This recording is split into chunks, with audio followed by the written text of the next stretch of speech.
Parents usually leave behind a house, some savings, or maybe a beloved family heirloom. Cecilia Mitchell got a rusted padlock and the deed to a derelict $10 garage in suburban Detroit.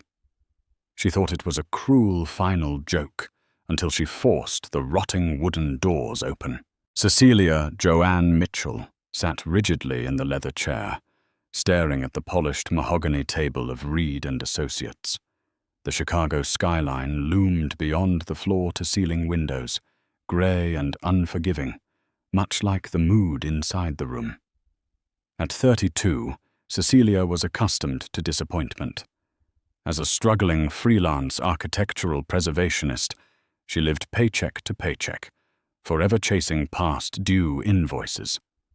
But today's disappointment felt uniquely suffocating. It had been 3 weeks since the fatal multi-car pileup on Interstate 96 that claimed the lives of her parents, David and Evelyn Mitchell. The Mitchells had not been warm people.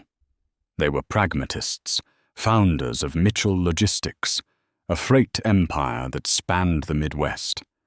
They had openly disapproved of Cecilia's life choices, cutting off her financial support the day she changed her major from corporate finance to historic preservation. They hadn't spoken in 4 years. Yet when Harrison Thomas Reed, the family's slick, silver-haired estate attorney, summoned her to his office, a tiny, foolish part of Cecilia hoped for reconciliation, a posthumous olive branch. Harrison cleared his throat, adjusting his gold-rimmed spectacles. He possessed the kind of manufactured empathy that billed at $600 an hour. Cecilia, I know this is a difficult time. Your parents' estate is vast, and the liquidation process for Mitchell Logistics is already underway. Cecilia twisted the strap of her worn canvas tote bag. Just tell me what I need to sign, Mr. Reed. As you know, Harrison continued, opening a thick, leather-bound folio, your parents were deeply involved in various philanthropic endeavors. The majority of their liquid assets, real estate holdings, including the Bloomfield Hills estate, and their stock portfolios, have been placed into an irrevocable trust. He paused, his eyes darting to her face to gauge her reaction. The sole beneficiary of this trust is the Mitchell Foundation for Industrial Innovation. Cecilia blinked. Everything? They left everything to a charity? Yes, everything of substantial monetary value, Harrison replied, his voice smooth and devoid of pity. However, there is one specific asset bequeathed directly to you. He reached into the folio and slid a small, faded manila envelope across the table. It was ancient, the paper brittle and yellowed at the edges. Written across the front in her father's rigid, blocky handwriting was her name. Cecilia. What is this? She asked, her voice tight. According to the addendum filed just 6 months ago, David and Evelyn Mitchell leave to you, Cecilia Joanne Mitchell, the entirety of the contents and the deed to Unit 42 at Oakwood Storage Company, located in Wayne County, Michigan. The property was appraised last week for tax purposes. Its current market value, given the structural degradation of the facility, is listed at approximately $10. Cecilia stared at the envelope as if it were a venomous snake. $10. A garage in a run-down industrial park. It wasn't just an omission. It was a deliberate, calculated insult. They had gone out of their way to appraise a piece of garbage real estate just to quantify exactly how little they thought of her. A $10 garage, Cecilia whispered, a bitter laugh escaping her lips. Of course, a final performance review, and I failed. I assure you, Cecilia, the paperwork is entirely legally binding, Harrison said, sounding almost relieved that she wasn't throwing a tantrum. Inside the envelope is the deed, the transfer documents, and the key. She picked up the envelope. It felt surprisingly heavy. Ripping the top open, she tipped it over her palm. A heavy, tarnished brass key fell out, along with a single sheet of folded notebook paper. Cecilia unfolded the paper. There was no heartfelt message, no apology for the years of silence. Just 2 sentences written in blue ink. Don't trust the suits, Cecilia.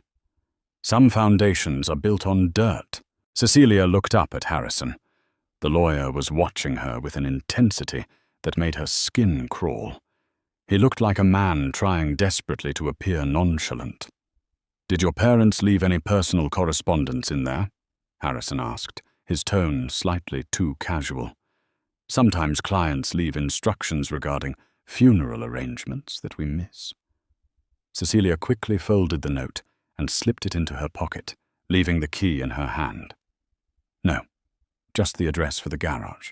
She stood up, slinging her bag over her shoulder. The grief she had expected to feel was entirely eclipsed by a sudden burning curiosity and a heavy dose of suspicion. Her father was a ruthless businessman, but he was not a man given to cryptic games. If he wanted to disown her, he would have left her a single dollar. A $10 garage and a warning about suits meant something else entirely. If you decide you want to forfeit the property to the state to avoid the property taxes, my office can handle the paperwork, Harrison called out as she reached for the door handle. I think I'll keep it, Cecilia replied without looking back. It's a family heirloom after all. Rain lashed against the windshield of Cecilia's aging Subaru as she navigated the pothole-riddled streets of the industrial outskirts of Detroit. It was a bleak Tuesday afternoon.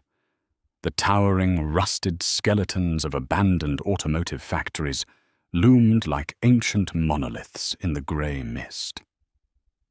According to the GPS, Oakwood Storage Company was at the end of a dead-end street that bordered a sluggish, polluted canal. She pulled through a set of chained gates that had been left wide open, the security booth long since shattered and overtaken by ivy. The storage facility consisted of 6 long rows of corrugated metal units. The paint was peeling in large, scabby flakes, revealing aggressive orange rust underneath. Weeds pushed through the cracked asphalt, reclaiming the land inch by inch. It looked less like a storage facility and more like a graveyard for forgotten things. Cecilia parked near the rusted sign that read "Office."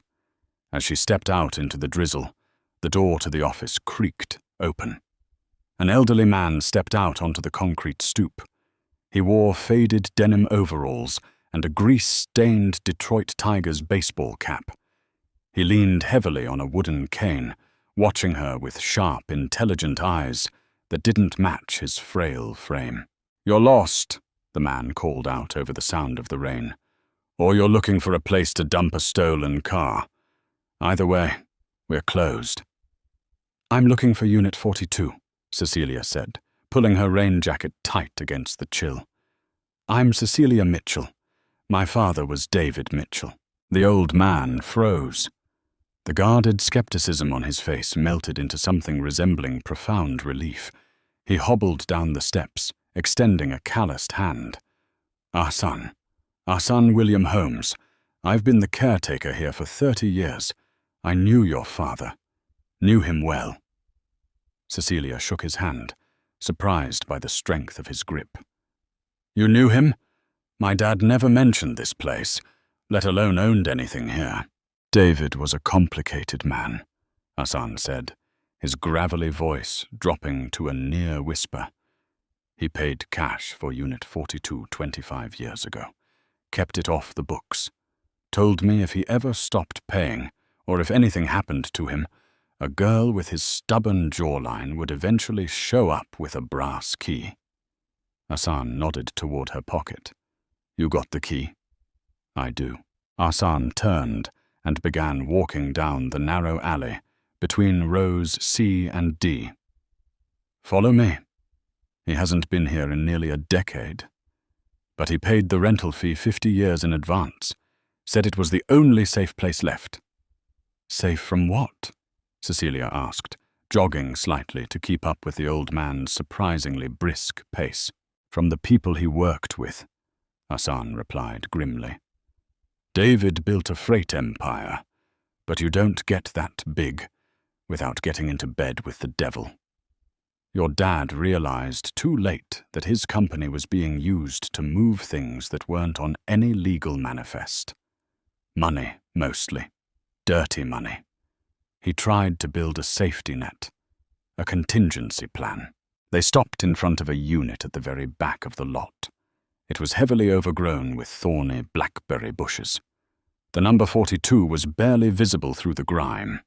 A heavy, industrial-grade padlock secured the latch, the only thing on the door that looked relatively free of rust. Cecilia's heart hammered against her ribs. She pulled the heavy brass key from her pocket. It slid into the padlock with a satisfying click. The lock popped open. With a heavy groan of metal protesting against metal, Cecilia and Hassan grabbed the handle and heaved the rolling door upward. A cloud of stale dust and the heavy scent of old canvas, motor oil, and dry paper poured out into the damp air. Cecilia coughed, waving the air in front of her face, and reached for the flashlight on her phone. She swept the beam into the cavernous darkness. The garage was larger than it looked from the outside. In the center of the concrete floor sat a massive, low-slung shape covered in 3 layers of heavy, dust-caked canvas tarps. Against the back wall sat a heavy iron Mosler safe and a stack of filing cabinets. Cecilia walked slowly toward the center of the room. The silence was heavy, almost reverent. She grabbed the edge of the thick canvas tarp. With a sharp pull, she dragged it backward. The beam of her flashlight caught the gleam of flawless, polished metal, and Cecilia's breath caught in her throat. It wasn't a pile of junk. It wasn't old family furniture. Resting on 4 deflated tires was an automotive masterpiece. Its sweeping, aerodynamic lines were painted in a deep, midnight black that seemed to absorb the light. The split rear window, the riveted spine running down the center of the body, the low, aggressive stance. Even with her limited knowledge of classic cars, Cecilia recognized the sheer, impossible rarity of what she was looking at. "My God," Hassan whispered, taking off his baseball cap. "He actually did it. He found it." "Found what, Hassan? What is this?" Cecilia breathed, running a trembling hand over the cold steel of the sweeping front fender. "That, Miss Mitchell, is the holy grail of the automotive world," Hassan said, his voice trembling with awe. "It's a 1938 Bugatti Type 57 SC Atlantic, specifically La Voiture Noire, the black car. It vanished from a train in France in 1941, right before the Nazis could seize it. People have spent their entire lives looking for this car. It's a ghost." Cecilia stared at this machine. "How much is it worth?" "If it's authentic, and it looks authentic." Hassan swallowed hard. "Upwards of $100 million. Maybe more to the right buyer." Cecilia's mind reeled. $100 million. Her parents hadn't disinherited her. They had hidden their true legacy in plain sight, shielding it from the lawyers, the foundation, and the suits. But as Cecilia walked around to the driver's side, she noticed something resting on the cracked leather of the front seat. It was a thick, black leather ledger, bound with a thick rubber band. She opened the heavy door, which clicked open with precision despite the decades, and picked up the book. Beneath the ledger was a manila folder with the logo of Reed and Associates printed on the corner. The same law firm that handled the will. The same firm Harrison Reed operated. Cecilia opened the folder. Inside were detailed shipping manifests, bank transfer receipts, and photographs. The documents didn't just implicate Harrison Reed's father in a massive international money laundering syndicate. They proved that the modern Mitchell Foundation was entirely funded by illicit cartel money, with Harrison Reed acting as the chief architect of the fraud. Her parents hadn't just left her a fortune. They had left her the murder weapon to destroy the men who had likely orchestrated the car crash on Interstate 96. "Hassan," Cecilia said, her voice dropping to a dangerous, steady calm as she stared at the documents. "We need to get this car out of here. Tonight." Hassan looked at the sheer size of the vehicle, then at the rusting door. "Miss Mitchell, this car hasn't run in 50 years. We don't have a trailer, and we sure don't have the muscle to push it." Before Cecilia could reply, the harsh crunch of heavy tires rolling over gravel echoed from the front of the storage facility. Headlights cut through the rainy gloom, sweeping across the rusted metal doors. 2 black SUVs had just pulled through the broken gates, and they were heading straight down the alley toward Unit 42. The suits had arrived. The harsh glare of halogen headlights sliced through the freezing Detroit rain, throwing long, jagged shadows against the corrugated metal of Unit 42. The heavy crunch of gravel under thick tires echoed like gunfire. Cecilia Joanne Mitchell stood frozen, the heavy leather ledger clutched to her chest, her heart hammering a frantic rhythm against her ribs. "They tracked your phone," Hassan William Holmes hissed, his elderly frailty vanishing in an instant.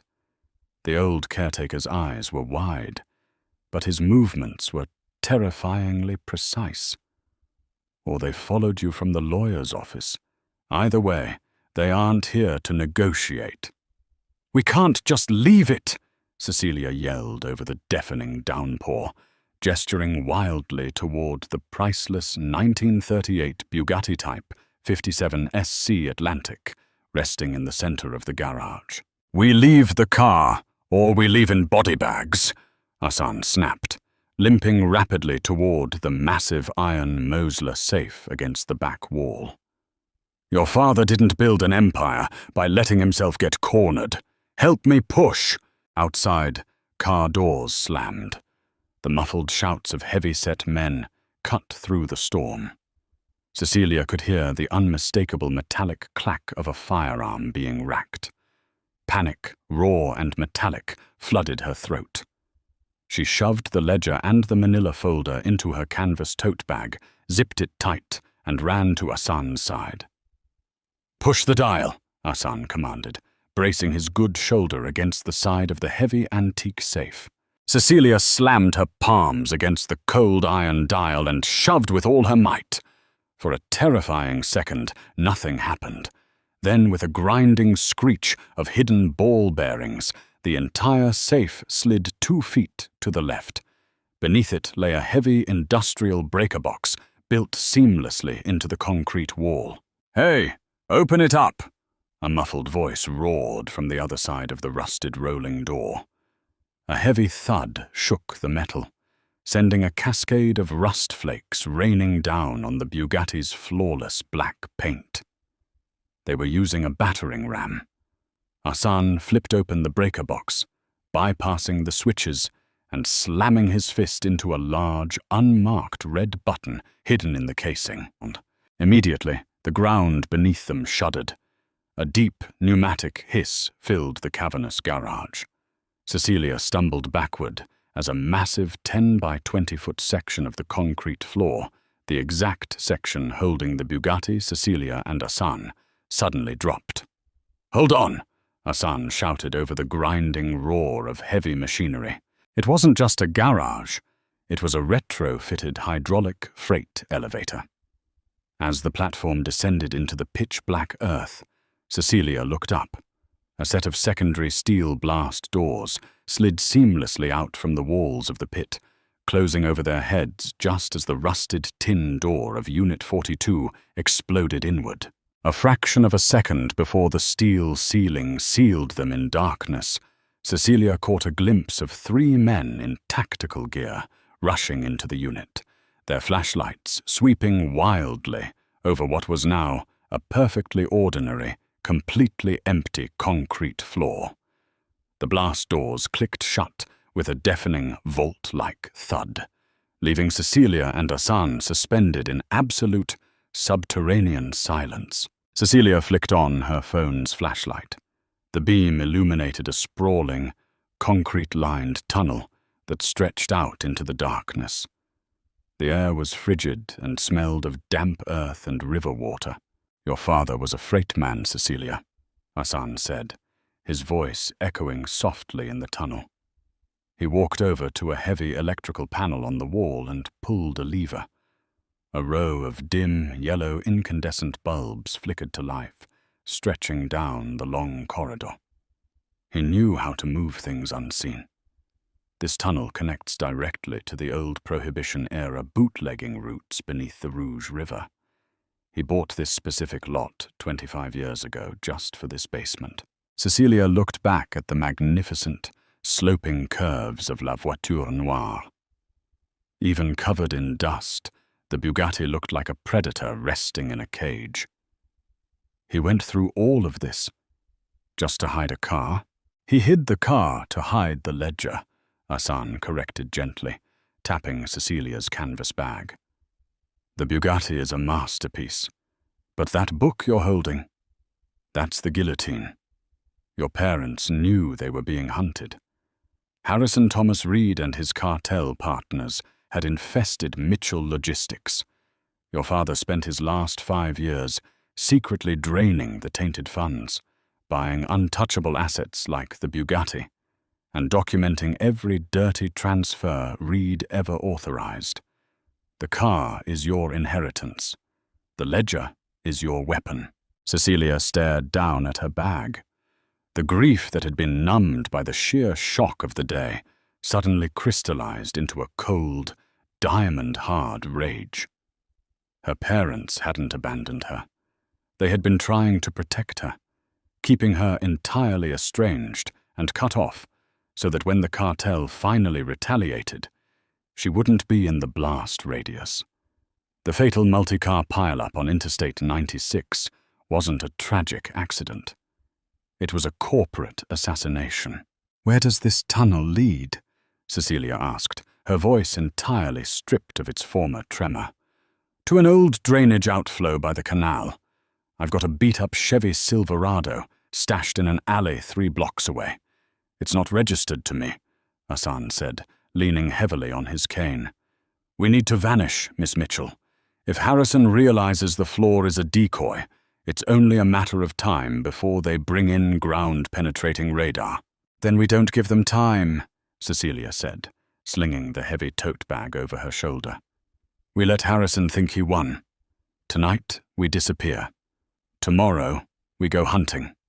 They left the Bugatti waiting in the dark, a silent monument to David and Evelyn Mitchell's defiance, and walked into the shadows. The following morning, the sun broke through the Detroit overcast, casting a brilliant, blinding light across the glass facade of Reed and Associates in downtown Chicago. Cecilia sat in a windowless interrogation room on the 4th floor of the FBI's Detroit field office. Across the metal table sat Special Agent Gregory Donovan, a veteran of the Financial Crimes Division. Between them lay the black leather ledger and the contents of the manila folder. Donovan, a burly man with exhausted eyes and a perpetually rumpled suit, closed the ledger with a heavy sigh. He ran a hand over his face. "I've been chasing the financial ghosts of the Sinaloa cartel for a decade. We knew they were washing money through Midwest shipping lanes, but the corporate structuring was impenetrable. Harrison Reed built a fortress. And my father handed you the blueprints?" Cecilia said quietly. "David Mitchell handed us the nuclear codes," Donovan corrected, tapping the thick binder. "Offshore routing numbers, dummy corporations in the Caymans, real estate shell companies, it's all here, along with Harrison's personal signatures. This ledger proves Reed actively orchestrated the laundering of over $400 million. But proving fraud is one thing. Proving he ordered the hit on your parents, on I-96. Donovan hesitated, That's harder. We need a confession. Cecilia leaned forward, her jaw set with the same stubborn determination Hassan had recognized the day before. Then let me get it for you. At 2 p.m., Cecilia dialed Harrison Reed's private cell phone. She sat in the passenger seat of an unmarked FBI surveillance van, parked 3 blocks from the upscale bistro, where Harrison took his daily lunches. Cecilia. Harrison's smooth, heavily modulated voice answered on the 3rd ring. I didn't expect to hear from you so soon. Have you decided to forfeit the storage unit? I went to the garage, Harrison, Cecilia said, injecting a perfect dose of trembling fear into her voice. It was empty, just a dirty concrete floor, but someone broke in while I was there. Men with guns. A heavy pause hung on the line.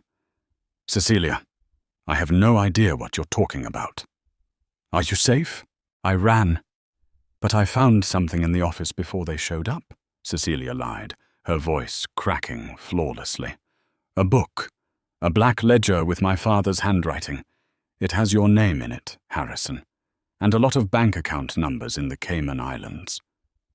The silence that followed was suffocating. When Harrison finally spoke, the polished, empathetic lawyer was gone. His voice was a razor blade. Where are you, Cecilia? I'm terrified, she whispered. I don't care about the money. I just want to be left alone. If I give you the book, will you leave me out of this? Will you let me live? Of course, Cecilia. Your family, Harrison lied smoothly. Bring it to the old Mitchell estate in Bloomfield Hills. The property is empty. Meet me in the conservatory in 1 hour. Come alone, and this all goes away. Okay, Cecilia said, and hung up. Special Agent Donovan, sitting next to her with a pair of headphones clamped over his ears, gave her a grim nod. You're wired. We'll have tactical teams perimetered around the estate. If he so much as twitches, we move. 50 minutes later, Cecilia walked through the sprawling, overgrown gardens of her childhood home in Bloomfield Hills. The grand stone mansion felt like a mausoleum. She pushed open the glass doors of the conservatory. Harrison Reed was waiting. He wasn't wearing his suit jacket, and his normally pristine silver hair was slightly disheveled. He held a suppressed 9mm pistol by his side, barely trying to conceal it. You're a pragmatic girl, Cecilia, just like your father, Harrison said, stepping out from behind a large potted fern. Put the bag on the table. Cecilia stopped, clutching the canvas bag. You killed them. They were going to the authorities, weren't they? Harrison scoffed, his arrogance easily overriding his caution. Your father was a fool. He built an empire on our capital, and when he found a conscience in his old age, he threatened to burn it all down. He thought he could outsmart us, hide his assets, document our transactions. He thought he could drive to the U.S. Attorney's office and just hand over a flash drive. So you ran them off the road, Cecilia stated, ensuring the microphone taped to her sternum caught every syllable clearly. A multi-car pile-up is a tragedy, Cecilia. It happens every day, Harrison sneered, raising the pistol and pointing it squarely at her chest. Now give me the ledger. I'd hate for lightning to strike the Mitchell family twice in 1 month. You missed one thing, Harrison, Cecilia said, her voice dropping its fearful cadence, replacing it with absolute chilling calm. And what's that? My father didn't just leave me a book, Cecilia said, taking a deliberate step back toward the door. He left me a $10 garage. Before Harrison could process the statement, the glass doors of the conservatory exploded inward. FBI! Drop the weapon! Drop it now! A dozen laser sights painted Harrison's chest in a grid of terrifying red dots. Heavily armored tactical agents swarmed the room from every entrance. Harrison froze, his eyes wide with sudden, catastrophic realization. The pistol slipped from his fingers, clattering uselessly against the expensive marble floor. Cecilia watched without a trace of emotion as the agent slammed the silver-haired attorney against the wall, locking heavy steel cuffs around his wrists. Donovan walked into the room, holstering his weapon. He looked at Harrison, then nodded respectfully at Cecilia. "We got it all on tape, Miss Mitchell. It's over." Cecilia looked around the empty conservatory, feeling the heavy, suffocating weight of the past month finally lift from her shoulders. "Yes, it is." 6 months later, the prestigious classic car auction at Pebble Beach, California, was completely silent. The glittering Pacific Ocean provided a stunning backdrop, but nobody in the packed pavilion was looking at the water. Thousands of millionaires, collectors, and automotive historians were staring, transfixed, at the center stage. Resting under the brilliant stage lights was a flawless, midnight black 1938 Bugatti Type 57S Sea Atlantic. Every inch of La Voiture Noire had been meticulously restored to its original, breathtaking glory by Asan William Holmes, who currently sat in the front row, wearing a custom-tailored tuxedo and beaming with pride. Cecilia stood just off stage, watching the renowned classic car broker Simon Kidston take the podium. "Ladies and gentlemen," Kidston's crisp British accent echoed through the silent pavilion, "we are here today to witness history. A phantom resurrected. The bidding for the lost Atlantic will commence at $50 million. The room erupted into a frenzy of raised paddles. The price skyrocketed in seconds, shattering every automotive record in human history. 60 million, 80 million, 100 million. When the gavel finally fell, the final price was an astounding $114 million. Cecilia smiled, turning away from the cheering crowd. She didn't need a corporate empire, and she didn't need the Bloomfield Hills estate. With the cartel dismantled, Harrison Reed serving a double life sentence in federal prison, and her parents' names entirely cleared, she had finally found her peace. She used the auction funds to establish the true Mitchell Foundation, a legitimate, highly vetted charity dedicated to historical preservation and protecting whistleblowers against corporate retaliation. She bought Asan a beautiful cottage overlooking Lake Michigan, complete with a massive state-of-the-art mechanics garage. And as for Unit 42 at the Oakwood Storage Company, Cecilia bought the entire industrial park. She leveled the rusting metal sheds and the weed-choked asphalt, transforming the forgotten lot into a sprawling, vibrant community park for the local neighborhood. She left only one small bronze plaque near a beautiful oak tree in the center of the green space. It read, "For David and Evelyn, built on solid ground." Don't forget to smash that like button if you're hooked on this mystery. Share this video with your friends who love a good real-life thriller, and make sure to hit subscribe and ring the bell, where Cecilia fights for her life to protect her $100 million inheritance. You won't believe what happens next.